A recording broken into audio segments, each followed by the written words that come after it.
¿Qué tal? Bueno, vamos a terminar lo que entra en el examen del jueves. Son dos cosillas, pero que sí que quiero explicaros. Vamos a hablar de la determinación genética del sexo, ¿vale? Bueno, pues como biológicamente, pese a que nosotros sabemos que los hombres son XY, las mujeres XX, es decir, venimos determinados por lo que se llaman los heterocromosomas, que son cromosomas diferentes de los otros 22 pares, pues no en todos los seres vivos es así, ¿vale? Bueno, en el caso de la reproducción sexual, sabéis que para obtener descendencia es necesaria la producción de unos gametos, ¿vale? Gametos que masculinos van a ser los espermatozoides y los femeninos van a ser los óvulos, que se producen mediante el proceso de meiosis y que por lo tanto son unas células haploides, es decir, tienen la mitad del material genético de las células somáticas de las células diploides del cuerpo, ¿vale? Si lo que estoy diciendo suena chino, pues habría que revisar los temas anteriores porque esto hay que tenerlo muy bien dominado, como ya os dije cuando lo vimos en su día. Es cierto que en los humanos, bueno, pues el sexo se determina, como ya os he dicho, por XX para las mujeres, X y para los hombres, pero a continuación pues vamos a ver que en muchos seres vivos esto no es así, ¿vale? Por ejemplo, tenemos determinación génica, es decir, que hay genes concretos que llevan la información del sexo del individuo, pues como si hubiese sido el color amarillo o el color verde en el caso de los guisantes, o la forma lisa o rugosa en el caso del tema de Mendel, ¿no? Pues hay genes que determinan el sexo y por ejemplo, en este caso, el pepinillo del diablo concretamente, tenemos pues que cuando el genotipo es este, A de mayúscula, de mayúscula, de mayúscula, A más o A de mayúscula D, pues son machos. Cuando tiene este otro genotipo, A más, A más, A más, A de minúscula son hermafroditas. Y cuando son A de minúscula son características femeninas, ¿vale? Son hembras, ¿vale? Entonces, ¿qué es lo que podemos ver aquí? Bueno, pues por ejemplo tenemos ya una relación de dominancia compleja en la que D mayúscula domina sobre más y el más sobre la D minúscula. Tenemos alelismo múltiple porque tenemos tres alelos, no solo dos, ¿verdad? Y que se pueden combinar de diferentes maneras, como veis, ¿no? Un segundito. Perdón. Y entonces, chicos, este es un caso pues muy interesante en el que podríamos hacer incluso problemas de herencias para saber pues el sexo del pepinillo del diablo, ¿vale? Un caso muy curioso, muy interesante. El sistema XX es el sistema XY, como ya sabéis, pues es el que nos vamos a encontrar en los mamíferos, fundamentalmente, ¿no? Es el típico de los mamíferos. Como veis, pues evidentemente la mujer, al ser XX, solo puede producir gametos X, por lo tanto lleva eh, una información, vamos a decir, no relevante para el sexo, porque es la información fija, por así decirlo, mientras que el sexo va a ir, evidentemente, en el espermatozoide, que va a poder ser X y que dará lugar a una hembra, o Y y que dará lugar a un macho. En el caso de ser hombres, pues mujer o varón, ¿vale? Y esa es un poco la determinación en este caso.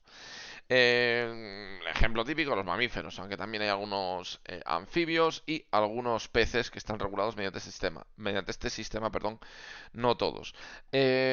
Otro sistema que es exactamente la misma idea, pero justo al revés, es que el homocigótico, perdón, el que tiene los cromosomas iguales, uy, homocigótico, va a ser el que va a ser el macho, ¿vale? El ZZ, y el ZW, el sistema ZZW, va a ser en este caso la hembra, evidentemente. En este caso es justo al revés, el portador del sexo, por así decirlo, es el gameto que produce la hembra, el óvulo que produce la hembra, y, pues bueno, dependiendo de si es ZZ o ZW, pues será macho o será hembra. Lo mismo, pero al revés.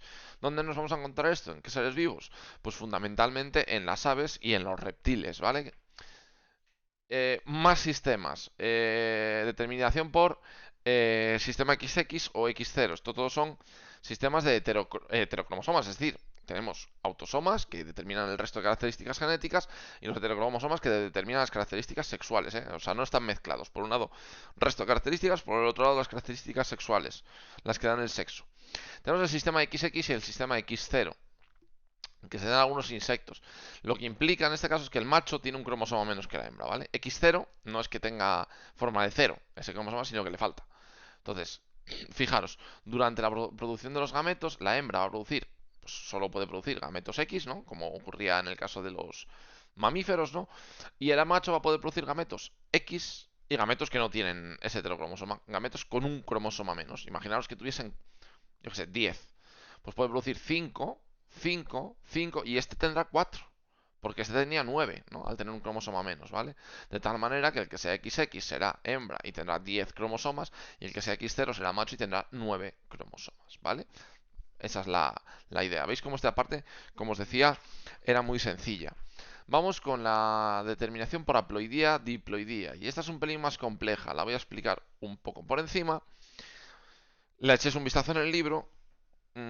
Esta parte me gusta mucho, así que vosotros sabréis. La partenogénesis. ¿Qué es esto de la partenogénesis? Vamos a partir de las abejas. Es un caso concreto en el cual la abeja reina, sabéis que es la que pone los óvulos y que van a ser fecundados por los machos, ¿no? Esos óvulos. Entonces, esos óvulos les puede ocurrir dos cosas, fijaros. Le puede ocurrir que se dividan directamente por partenogénesis, que es esto. Es decir, que un óvulo no fecundado se divida y da lugar al macho, que tendrá, fijaros, 16 cromosomas.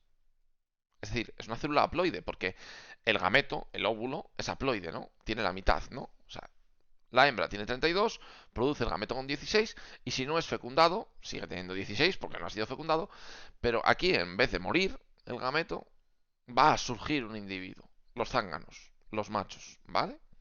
Esa es la primera posibilidad.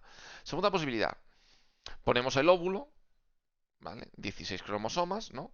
Pero en este caso es fecundado por un macho, que evidentemente por mitosis produce los gametos. No por meiosis, porque claro, si fuera por meiosis tendría 8 cromosomas, pero no, por mitosis produce esto. 16 más 16 se fecunda 32 y da lugar a una hembra, que podrá ser una obrera o una reina. Obrera, la mayor parte de los óvulos, la reina será el óvulo fecundado que caiga en la jalea real, de ahí el nombre, y que por su valor nutritivo hace que sea más grande, bueno, y esto tampoco me interesa mucho. Entonces, vamos con las cosas importantes de aquí. Por el amor de Dios, no nos liemos. La hembra, como es diploide, por meiosis produce los gametos. El macho, como es haploide, por mitosis produce los gametos. Hasta aquí está claro, ¿no? A los óvulos les puede pasar dos cosas, que sean fecundados o que no. Si no son fecundados, por partenogénesis dan lugar a los machos, ¿vale? Y cuando son fecundados, evidentemente 16 más 16 dan lugar a la fecundación y dan lugar a los organismos diploides que son las hembras, ¿vale?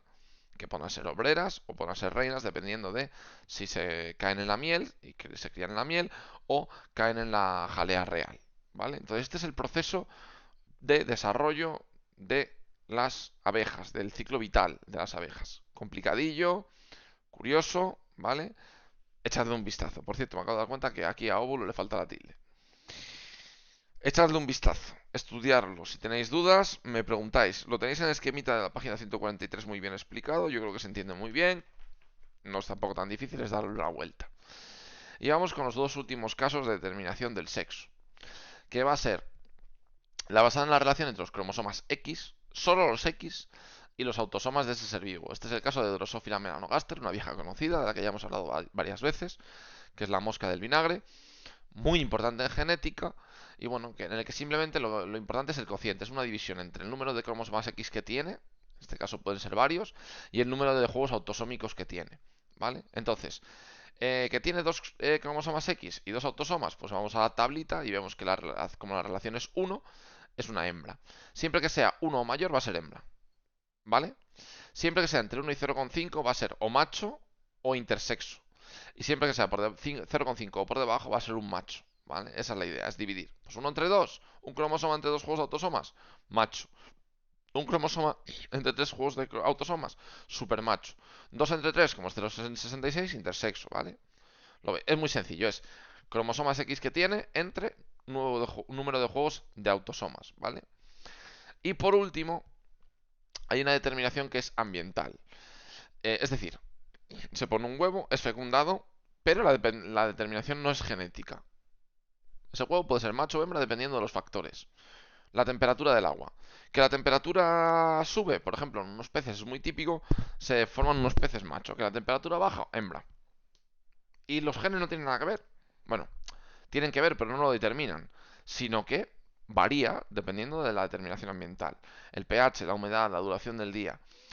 Esto ocurre en peces, en algunos pájaros, tortugas. Muchos seres vivos tienen una determinación ambiental. Cocodrilos, como os he puesto en la imagen, ¿vale? Bueno, pues simplemente que entendáis que no siempre hay unos heterocromosomas, que no siempre hay unos genes que dicen cuál es el sexo, que no hay una relación entre autosomas, diploidía, ploidía, como hemos visto, sino que a veces pues son los factores ambientales los que determinan el sexo del ser vivo cuando nace. Y hasta aquí, chicos, esta es la última diapositiva a la que os puedo preguntar cosas en el examen. Practicad los ejercicios que hemos ido viendo. Y luego para el siguiente continuaremos en herencia ligada al sexo y genética humana, que será el siguiente examen que tendremos, chicos. Así que nada, hasta aquí. Trabajad los ejercicios que van apareciendo en las diapositivas, hay que hacerlos todos. Y si tenéis alguna duda, pues me podéis preguntar siempre y cuando queráis por el correo y os contestaré a la máxima brevedad posible. Dicho esto, hasta el jueves.